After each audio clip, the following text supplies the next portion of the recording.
Catus, Maximus here, this time with a table review of the Vaughn forged hammers. They still sell these. They call them all steel hammers.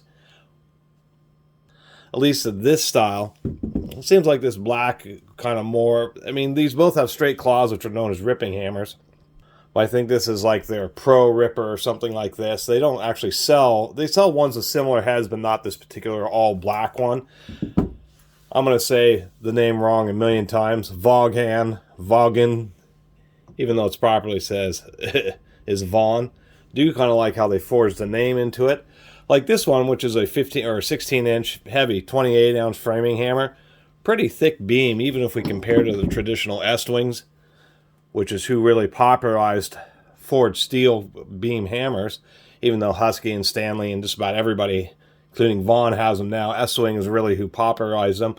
Still think Estwing are some of the best. Really like their nylon handles. These are like TPU or kind of plastic handles on these Vaughns. They're not making me feel super great. One thing I thought was interesting is this is a forged steel beam, but they have like a hollow in the top of the hammer, and they've put in a wood insert. I don't know if that's to reduce ringing or vibration. They don't say anything about why there's this piece of wood here at all, but I thought that was kind of interesting. Forged hammer. This particular one came out pretty straight. We're on this black one. If we look at the beam, you can see the head's a little tilted, so the forging isn't super great. If we look at the nail retainer, we can see how the head's obviously offset. Even the waffle faces, you can see nice cross hatching on this side, and then like something went amiss here, and it's just like vertical lines on this side. Really kind of strange.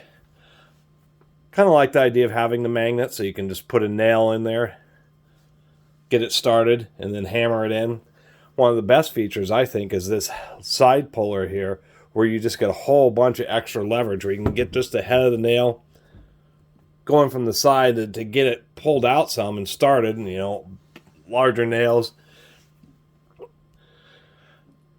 And dry wood can be really tough, and that just helps get it started, so then you can get the claw to help pull it out. Kind of like this lighter one. They use a bunch of extra webbing because there just isn't as much material right here at the forks, and I think it's going to be just about fine for strength or anything like that. But I actually have not talked about many Vaughn hammers at all.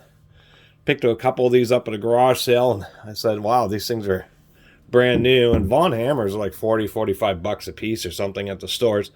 So I figured 2 for $25 was for brand new ones, more than a reasonable price.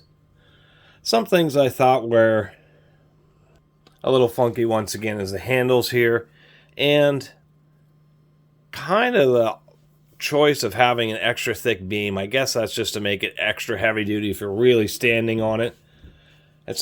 Estwing hammers are certainly pretty tough, but if we do compare the beam thickness more closely here, we can see this Vaughn really has a lot of steel that they've thrown at probably 50% more steel. And even though Estwings are really thought to be indestructible, I've talked to a couple guys who have broken them, where they literally have been standing on these long 15-inch ones trying to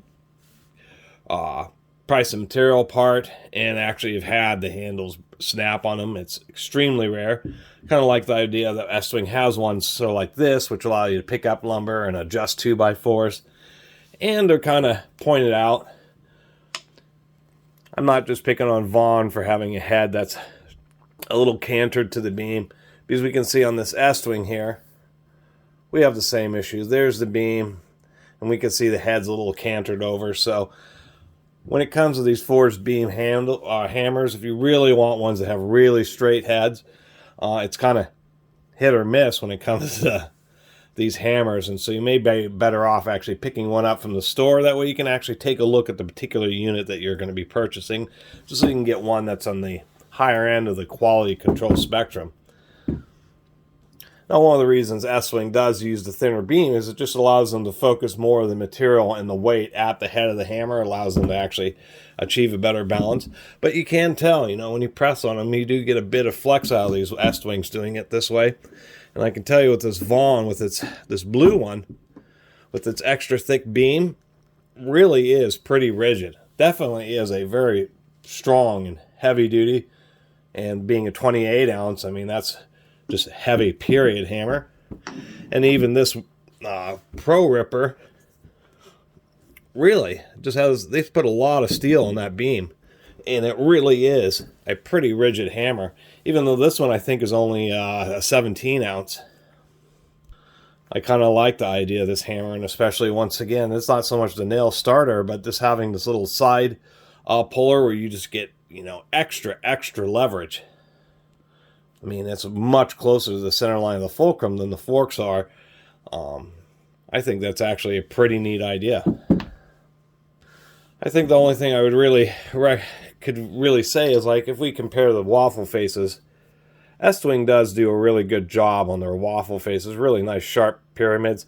Although I'm not a fan of waffle face hammers in general, just for two reasons. One, if you miss hit, they leave a big nasty scar on the material. But two, as anybody who has used a waffle face hammer knows, I mean, it only takes like a week or two of daily use to completely flatten out the waffle anyway. So I just never really understood the whole purpose of waffle face hammers. But we can see on this Vaughn that the waffle just isn't cut quite as nicely as it is on the Estwing. Other than that, haven't really talked much about Vaughn hammers on my channel, and so had an opportunity with these two and decided to make a video. Anyway, really appreciate everybody who's been watching. See you next time.